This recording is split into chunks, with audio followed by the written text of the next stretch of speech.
Our first workshop presentation is by Meghan Leverock. Meghan is the Associate Director of Stewardship and GIS for the North Shore Land Alliance. Prior to working for North Shore Land Alliance, Meghan worked for New York City Parks as the Stewardship Coordinator for Flushing Meadows Corona Park and for the Wildlife Conservation Society. Meghan holds a master's in environmental policy from the New School and a BS in wildlife biology from the University of New Hampshire.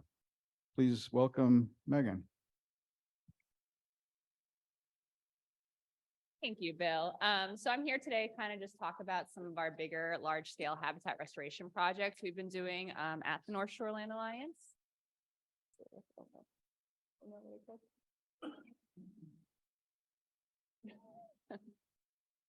There we go. All right. So for those of you who aren't familiar with the North Shore Land Alliance, we are an accredited land trust on the North Shore of Long Island. We work from about the western Nassau County border and Queens border all the way out to the town of Smithtown. Anything kind of north of the Northern State Parkway is kind of our catchment area. To date, we've protected about 1,300 acres, 258 acres of fee-owned properties, which is about 20 properties and nature preserves that I believe about 15 of them now have public access for people to go out and explore nature. 185 acres of private conservation easements. We have 26 current and 1 pending for the end of the year. So we'll be at 27 conservation easements by the end of the year. We also help manage about 600 acres of Nassau County owned properties on Long Island here and public conservation. And we've grown in staff. We're actually 12 staff now. 8 of us are full-time, 4 part-time, and we have 3 stewardship personnel now, which is really big for us because we have a lot of land to take care of. And we have about 208 volunteers that are active and coming out and helping us. So when Abby first reached out to me to kind of find out what I want to talk about at LIISMA today, she initially asked me about spotted lanternfly and beach leaf disease, which are 2 kind of priorities for us right now. We did find our first spotted lanternfly this fall in Mill Neck in the town of Oyster Bay. To date, we've counted about 10 individuals. All of them have been squashed, and 1 has been reported in Laddingtown at our new preserve Williams, which got away from us, unfortunately. We've been pretty diligent about going out and looking for egg masses this fall, and thankfully, knock on wood, we have not found any yet. So we're kind of hopeful we've kind of contained it to these 2 properties. But we have gotten reports from our neighbors in Mill Neck and Locust Valley and Upper Brookville that they are starting to find them on their properties too. So with that, we're anticipating widespread infestation of spotted lanternfly. Unfortunately, we do have a lot of preserves that have ailanthus trees that are their host plants. So we're preparing for those infestations. And then beach leaf disease. This one's really concerning for us. A lot of our properties are predominantly beach forested areas. So we first kind of detected the leaf landing last year at Humes, Waupac, and Fox Hollow, which is Mill Neck, Cold Spring Harbor, and Laurel Hollow. Jane Jackson, our director of stewardship, and I were talking about it actually just yesterday, and we kind of remember about 2 or 3 years ago starting to notice some strange things with our beach trees with the leaf banding, but we didn't really start documenting what we were seeing until this year. So this summer, our O'Neill stewards went out to all of our properties and kind of did an inventory of our beach trees and basically told us every single tree is infected, unfortunately. But this is also the first year that we're noting a lot of defoliation in a lot of our trees, particularly at Fox Hollow Preserve. It has a really bad area of it. Most of our saplings are not going to make it. We anticipate, unfortunately, a lot of them just did not put out buds this winter. So we're preparing to lose those trees. And it's kind of problematic for us because, like I mentioned, most of our preserves are beach dominant. So we actually spoke with a couple of different landscapers in our area that said we should start trying to figure out if we want to do anticipatory plantings for when we lose these beech trees, instead of having our invasives come in like multiflora and having the sunlight come in, actually planting in some of our native oak trees to kind of take back over and establish themselves before we lose these beech trees. So we did apply for a couple of grants that we're hoping might help us with some funding for those projects, but right now, we're kind of in the wait and see period. We are partnering with the DEC, Cornell Cooperative Extension, the Long Island Horticultural Resource and Extension Center for a Forest Service Pesticide Impact Assessment Program grant. That is a mouthful. We just did that this past couple of weeks. So we're hoping we get some funding to help do some treatments for our trees and figure out what's going on. So I'm focusing on 2 preserves today. We do habitat restoration across all of our properties. These 2 are kind of more of our large scale properties. This is Waupac. Waupac is my baby. I live on this property, so I'm very involved with its management here. It's 32-acre preserve in Cold Spring Harbor. 28 of it is sloped woodland. We have a 3-acre formal garden area. And there's a nice little, probably about a half-mile trail that kind of circumvents around the formal garden in our woodland area. It is very well used by the public. A lot of people go out there. The neighbors love it. So it's a very well populated preserve. Anyone's welcome to visit it. It's really quite lovely this time of year when you can actually see the harbor now through the woodland because all the trees have lost their leaves. It was acquired by the North Shore Land Alliance in 2015, and we own it jointly with Suffolk County and the town of Huntington, but we do all the management there. So it is plagued throughout the property in invasives. Our understory is mostly euonymus with our beech trees on top. And then we, of course, have, as you can see from the picture of our entrance, this was all taken about 2 years ago. That is all porcelainberry climbing what was a red maple tree and a couple of pine trees in there. So it's just been plagued for decades now with invasives. So the next slide. So we decided in last fall to kind of just go at it into this entrance area for it. It's about 10,000 square feet. And we hired a contractor who brought in this kind of bobcat with a forestry mulcher attachment to it. And he kind of went at it for us. And this is kind of 2 days afterwards of what it looked like. It was filled with multiflora, privet, porcelainberry, bittersweet, wisteria, any invasive you name was probably in that area that we went at. And then in the fall, we also went in and did an herbicide application using Prosecutor and Brushmaster.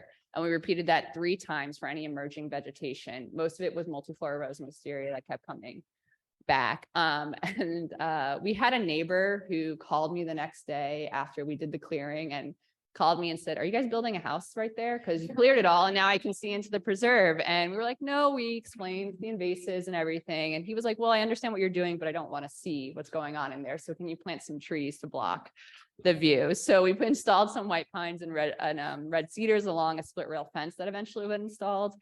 And then another funny little neighbor conversation I had, about a week later, I got an email from a woman who lives on the cul-de-sac where this preserve is, complaining about all the deer were now in her backyard and wanted us to put a 10-foot tall fence around the whole preserve to keep the deer contained into the preserve. And they were eating her hostas. So obviously we could not do that. So we ended up just putting in like a 2-rail split rail fence, and she seemed pretty satisfied with that. The next slide. So these are some before pictures. This is the summer of 2021 that we took. So the first picture here on your left is what the driveway looked like as you drove into the preserve to its parking area. On the right is a picture from the roadside of what that kind of looked like. And it was pretty nasty stuff in there. So. And then here it is looking back at the driveway after you exit the preserve, and then another side of it. So, and you can see we had all these beautiful pine trees that were just absolutely being suffocated by the wisteria and the porcelainberry. So it's pretty nasty. It looked pretty awful. And I mean, neighbors loved it for screening, but we hated looking at it every time I went to do work in the property. And then, can it play, Abby? So this is a video kind of what our contractor looked like riding his little bobcat.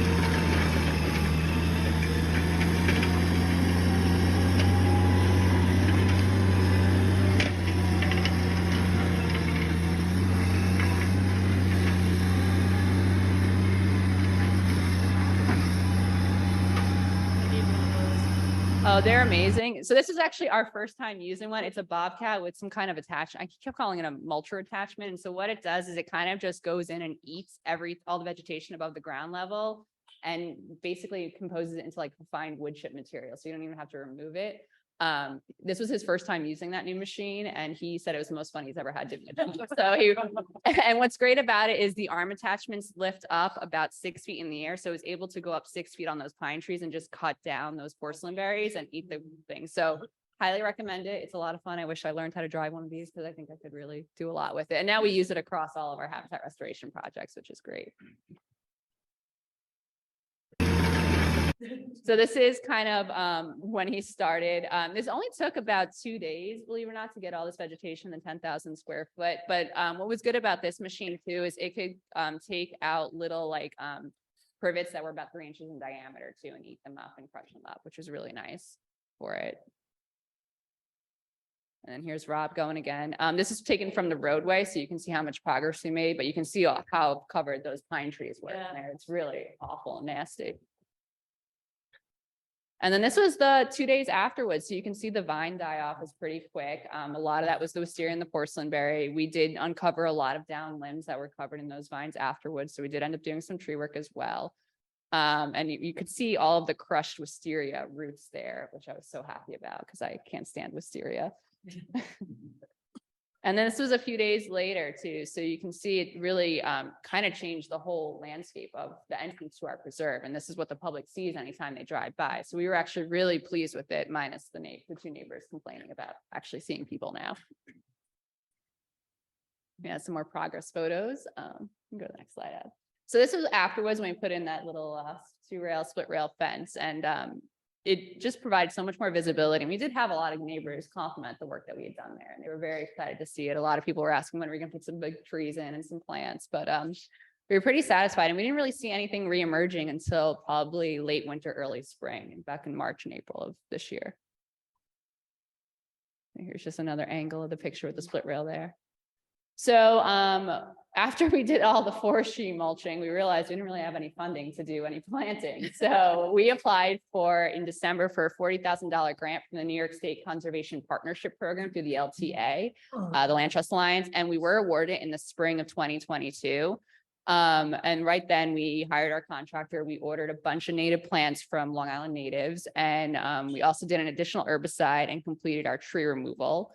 And then in May of 2022, to prep the land for planting, we did an additional clearing of about 30 yards of topsoil and dead vegetation that was there after the herbicide treatments. And then here you can see our plants were installed in June. We did plants and we did mulch. A lot of the natives we stuck with were kind of what was already in the property. So we had red maple, our eastern white pines, red dogwoods, some gray dogwoods, red buds. Our CEO really likes things that are flowering and pretty, so we put in some flowering dogwoods too to kind of line it. Sweet bay magnolias, which are common across that property, were installed. Witch hazel, bayberry, and of course spice bush, which is one of my favorite plants that we have. But with that, we do have a very large deer population in this 32-acre property. So of course we had to put in this giant deer fencing surrounding the planting area. And we were very lucky that the town of Huntington had installed some water access to us when we first acquired the property in 2015. So it was very easy for us to hook up irrigation. Without the irrigation, it'd be a very different project because irrigation is just so hard to do when you're a 3-man stewardship team and you drive a very small pickup truck. So, and then in September of this year, we actually had to do another herbicide for the emerging wisteria. And I'm also anticipating a couple of more treatments of it too. It's very stubborn and it's been quite problematic at this property. So here's the picture of when they started removing the 30 yards of topsoil. I think we filled about 4 big dumpsters and 3 dump trucks of it. And then you can see on the right here, all of those roots were wisteria roots. So a lot of what we were removing was wisteria. And of course, there's still more coming up. So I have quite a battle on my hands here for it. And then they kind of leveled out the ground for us too, to kind of create that nice little area for our planting. And you can see the pine trees really started to reemerge pretty well after all that vegetation was taken off of them. Thankfully, we only had 2 of them that were dead that we had to remove. So the rest seems to be pretty happy now with all that sunlight coming in. And so here is what it looked like prior to us getting ready to plant. You can see our white pines for our screening for the neighbor was installed. That red maple there really came back nicely this fall after all those vines were taking off it along the edge here. And then this is the day of installation. Of course, it rained. So we had a very muddy ground, so worked with the Bobcat.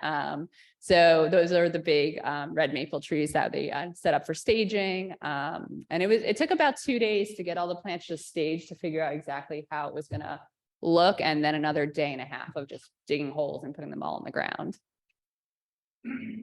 And here is our deer fencing with our smaller shrubs surrounding it too. The deer fencing took forever to put up too. That was a very long project getting that in.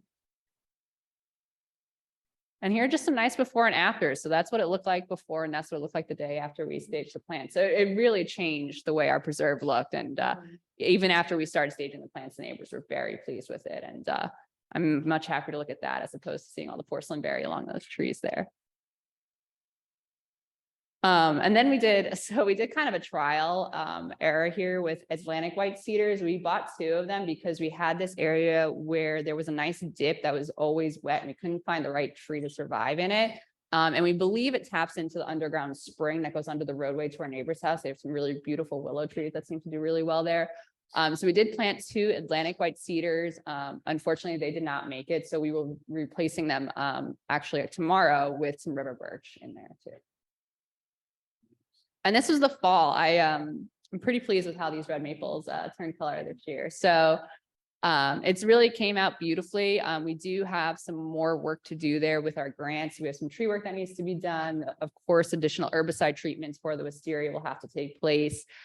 We did lose a few plants due to the drought this year. That was so awful. And of course, 1 deer got in there and of course went right after a couple of my magnolia trees that are all scraped up right now. So we might have to replace those as well too. But overall, we're pretty pleased with how this restoration project took place. And it's a good model for when we start to do the other side of the driveway that also needs some attention. It's a little bit bigger. I think it's about 20,000 square foot and this was 10,000 square foot. So that's pretty much Wildpeck in a nutshell. Before I go on to the next preserve, does anyone have any questions about it? I go to Leverock a lot Oh, thank you. with my dog on leash. Thank you. And I just wondered, and I love it. You've done a great job and I've seen the transformation. I just wondered, how much did the deer fencing cut into the 40,000 budget? Was that separate? That was a lot. So excuse me. I think the deer fencing cost us about, so our overall project budget for the planting, the deer fencing came out to about $32,000 for it. The deer fencing, I think was about $16,000. So about half of that. How much? 16,000 or so. For the fencing? For the fencing and to install. Yeah, it's the cost of the material and the labor putting the fencing up for a 10,000 square foot area. So does that answer your question? Yeah, thank you very No much. problem. And thank you for visiting Wildpeck. I love it very much. So I hope you all get it. It's gorgeous. Thank you. Do I have more pictures of Wildpeck? Oh, and here's some more photos of what it looked like fall when it changed colors. Any other questions about Wildpeck? Yeah. What trees did you plant? We did a variety of different ones. I believe the red maples were 10 gallons, I think we went with, if not bigger than that. But they were about 8 feet tall, the red maples. I can't remember what gallon size this came out to. And then we did a variety of like 2 gallons and of the red buds and witch hazel came out to about 2 gallons or so. Yeah. Did you guys have issues with like ground cover invasives? So when we removed everything that spring, it was actually kind of nice. We had a lot of goldenrod pop up, which I was a little nervous about removing that because it kind of was a really nice, pretty color coming in. We had a lot of the dog fleabane come up, and then most of our emerging like invasive ground cover was lesser celandine came in pretty aggressively that spring. So that was the one we really had to treat again with the herbicide. Cool. Just one more question. Yeah. Sorry. Wildpeck, that's Town of Huntington, Suffolk County and North Land Alliance. Correct. How involved is Suffolk County and Town of Huntington? And what's that relationship like? And you don't have to answer that. We can talk. No, it's a good question. It's a good question. No, it's a really good question. So they co-own it with us, but they have a lot on their plate. So they kind of leave all the management to the Land Alliance. I think Suffolk County owns, I want to say 50% of Wildpeck, and then the other 50% is split between the Town of Huntington and North Shore Land Alliance. Oh, great. Thank you. Yeah, no problem. Any other questions?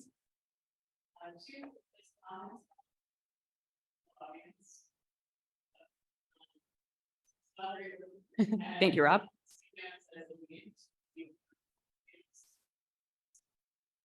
Yes, we're very curious to see what's gonna come in that herbaceous layer. We did put a lot of mulch down, so I'm not sure how quickly that herbaceous layer is gonna come in, but yeah, we're anticipating probably a lot more lesser celandine and English ivy coming back, but we're prepared too. We've already got our pesticide contractor all lined up and ready to go for when that comes back in, right, Peter?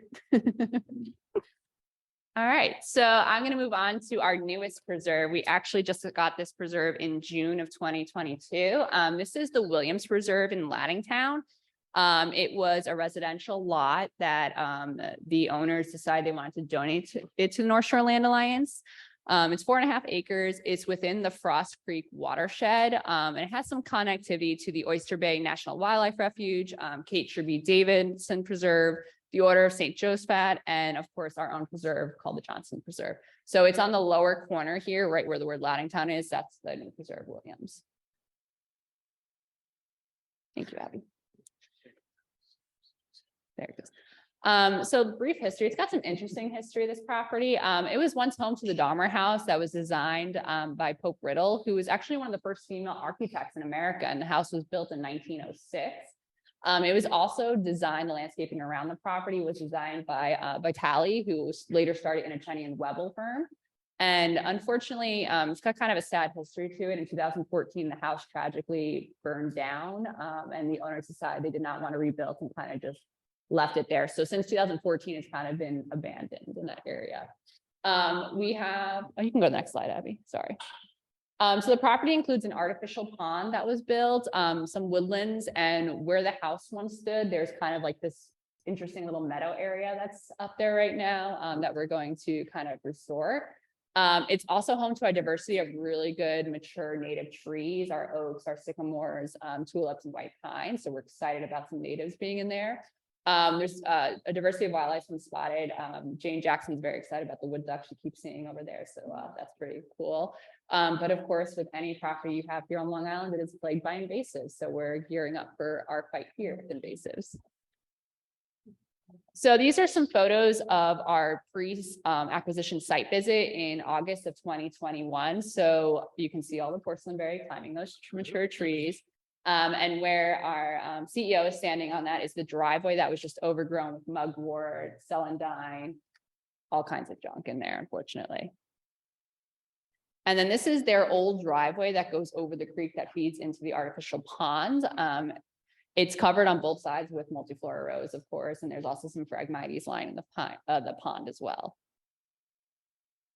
And then here's the pond where we saw the wood duck, which we're very excited about. There also are some aquatic invasives on top of the pond too. I'm not familiar with which species they are, and I can let you all know when I confirm with my site visit next week for it. But yeah, there's a lot of multiflora around that. And then this is the kind of meadow area at the time of acquisition. There was some really good stuff in there. There was some echinacea was coming in. The Queen's Anne's lace was up.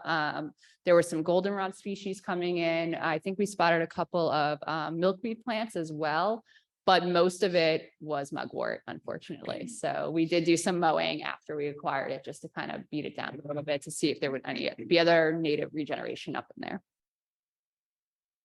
And so we kind of started our restoration work. So in July and August of this year, we started our mechanical removal of just cleaning up the driveways so that we can access the property, doing some mowing of the mugwort you can see from the photo in the upland areas. We have been out almost weekly with our volunteers out there who have been pulling vines off of trees. They have been removing the multiflora rose around the pond so you can actually start to see the pond come in.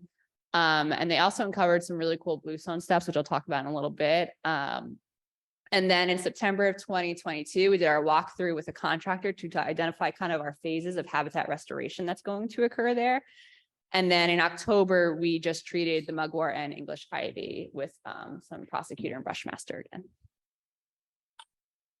And here are kind of some before pictures. You can see our tried and true volunteers, Joel and Rich, out there hand pulling porcelain berry vines off of those trees there. It's one of their favorite jobs to do with us. So we're happy to have them come out weekly to work on that. And then these are the really cool bluestone steps. When we acquired the property, the family kept talking about these steps that led from where the house was down to the pond on the sloped side of the property. And we could not find them. We went out almost weekly looking for these steps because they were so sure those steps still existed and were there. And we were talking to one of our volunteers, Stacy, about it, and she made it her mission to go out and find these steps.